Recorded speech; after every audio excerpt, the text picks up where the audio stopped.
जब भी भारतीय सिनेमा की सबसे खूबसूरत अदाकारा का नाम लिया जाता है तो एक ही चेहरा जहन में आता है, मधुबाला। उनकी मुस्कान ऐसी थी कि हॉलीवुड की मशहूर लाइफ मैगजीन ने उन्हें the biggest star in the world कह दिया था। लेकिन क्या आप जानते हैं, पर्दे पर खिलखिलाने वाली इस सुपरस्टार की असल जिंदगी एक खौफनाक दर्द से गुजर रही थी। एक ऐसी बीमारी जिसका उस दौर में कोई इलाज नहीं हुआ करता था। एक ऐसा प्यार जो 9 साल तक चला लेकिन अदालत के कटघरे में दम तोड़ गया। और एक ऐसी सुपरहिट फिल्म जिसकी शूटिंग के दौरान उन्हें असली लोहे की जंजीरों में बांधा गया, जबकि उनके शरीर से खून की उल्टियां हो रही थी।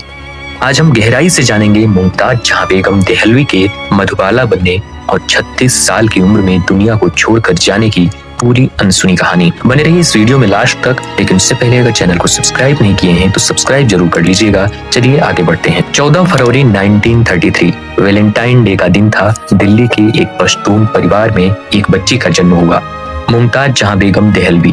पिता अताउल्लाह खान और मां आयशा बेगम के 11 बच्चों में मुमताज 5वें नंबर पर थी।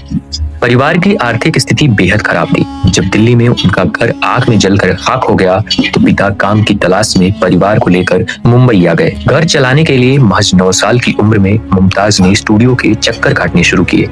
उन्हें 1942 की फिल्म बसंत में बेबी मुमताज के रूप में काम मिला। उनकी किस्मत तब बदली जब उस दौर की सबसे बड़ी सुपरस्टार देविका रानी की नजर उन पर पड़ी। देविका रानी उनकी खूबसूरती और टैलेंट से इतनी प्रभावित हुई कि उन्होंने ही मुमताज को नया नाम दिया, मधुबाला। 1947 में आई फिल्म नीलकमल, इसमें राज कपूर के साथ मधुबाला पहली बार लीड रोल में नजर आई। तब उनकी उम्र सिर्फ 14 साल थी, लेकिन उन्हें रातों रात सुपरस्टार बनाया। 1949 में आई कमाल अमरोही की फिल्म महल ने इसके गाने आएगा आने वाला ने पूरे देश में तहलका मचा दी। मशहूर ऑस्कर विजेता हॉलीवुड डायरेक्टर फ्रैंक काप्रा ने जब मैगजीन में मधुबाला की तस्वीरें देखी तो वह उन्हें हॉलीवुड ले जाना चाहते थे। मधुबाला के पिता अताउल्लाह खान बेहद सख्त मिजाज के आदमी थे।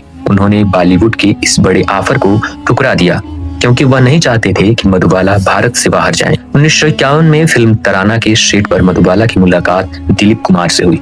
दोनों को प्यार हुआ और यह रिश्ता 9 साल तक चलता रहा। दोनों की सगाई भी हो चुकी थी, लेकिन फिर हुआ एक विवाद जिसने सब कुछ खत्म कर दिया। नया दौर 1957। फिल्म की शूटिंग आउटडोर होनी थी ग्वालियर में, लेकिन मधुबाला के पिता को वहाँ सुरक्षा का खतरा दिखाई देता था और उन्होंने मधुबाला को जाने से मना कर दिया। Director B.R. चोपड़ा ने मधुबाला को उनके पिता पर केस कर दिया। इस कोर्ट केस में दिलीप कुमार ने अदालत में डायरेक्टर का साथ दिया और कहा कि अताउल्लाह खान का रवैया तानाशाही वाला। इसी कोर्ट रूम में दिलीप कुमार और मधुबाला का रिश्ता हमेशा के लिए टूट गया। अब बात करते हैं उस फिल्म की जिसने मधुबाला को अमर कर दिया, मुगले आजम 1960। लेकिन इसके पीछे का सच रोंगटे खड़े कर देने वाला है। 1954 में फिल्म छोटी बहू की शूटिंग के दौरान ही मधुबाला को खून की उल्टी हुई थी।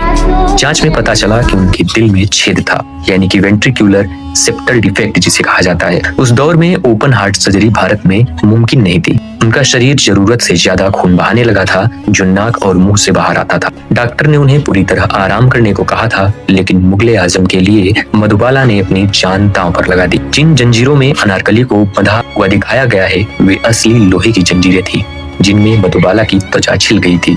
सेट पर अक्सर मधुबाला बेहोश हो जाती थी, लेकिन शूटिंग उन्होंने किसी प्रकार से पूरी की। जिंदगी के आखिरी पड़ाव में जब सब साथ छोड़ गए तब किशोर कुमार ने 1960 में मधुबाला से शादी की। किशोर कुमार उन्हें इलाज के लिए लंदन भी ले गए, लेकिन वहाँ के डॉक्टरों ने कह दिया कि सर्जरी अब मुमकिन नहीं है और इनके पास अब अधिकतम 2 साल का वक्त है। लंदन से लौटने के बाद मधुबाला की तबीयत और बिगड़ गई। किशोर कुमार ने उनके लिए कार्ट्स रोड मुंबई में एक बंगला खरीदा और एक नर्स रख दी, क्योंकि किशोर कुमार खुद अपने काम में बहुत व्यस्त रहते थे।